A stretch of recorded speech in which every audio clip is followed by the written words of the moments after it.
খামার যেটা আমাদের আমি গ্রামের ছেলে, শহরে বসবাসী, গ্রামের ছেলে গরু নিয়ে শুরু থেকে জন্ম প্রতি গরু নিয়ে খেলামেলা।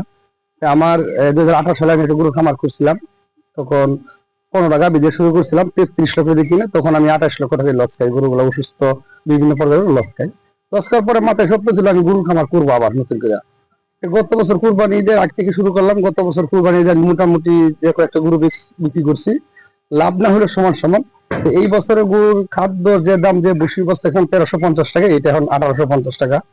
আমি 21টা গরু লালন পালন করছি। গরু আগে আরো কয়েকটা ছিল, বিক্রি করছি। এখন 15টা গরু বিক্রি করার টার্গেট।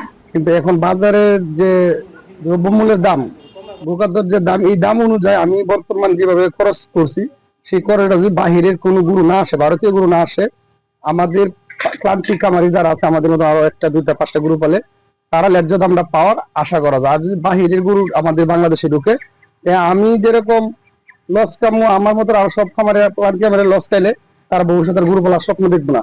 যে আমার সাথে কালকে কথা হয়েছে, আমাদের আতালি পারে মিজান মামা খামার দিচ্ছে, খামার সাইডে দিচ্ছে, চন্ডীগড়ের খামার, অনেক কয়েকদিনের খামার সাইডে দিচ্ছে।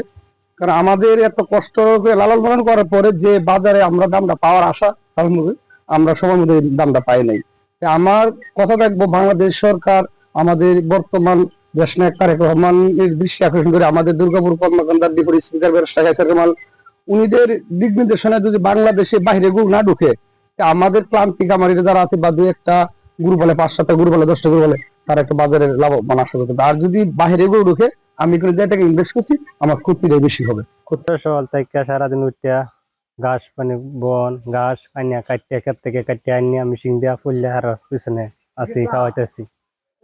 আর গরু শুধু মিলে মিলে 19টা গরু, আমরা শুধু করে মিলে 19টা গরু।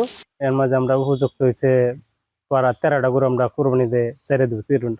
13টা গরু আমরা 13টা গরু উপযুক্ত করছি, কোরবানির সময় ছেড়ে দেবো। 13টা গরু আমরা দিবা কোরবানি, আমরা একটা আশা আবার আশা আছি যে আমরা একটু ভালো দাম পাই। কোরবানি ঈদে আশা আবার আশা আমরা এটাই আছি, আমরা একটু ভালো দিব, একটু দাম পাই, আমরা এই আশা করতেছি। সারাদিন কষ্ট করি, সকাল থেকে রাতে 10টা পর্যন্ত গরুর খামার নিয়ে গাছ কাটি, বন পলি সবসময় গরুর খেজমত করতেছি। আশা করি যাতে আমরা কোরবানি ঈদে যাতে ন্যায্য মূল্য দাম পাই, যাতে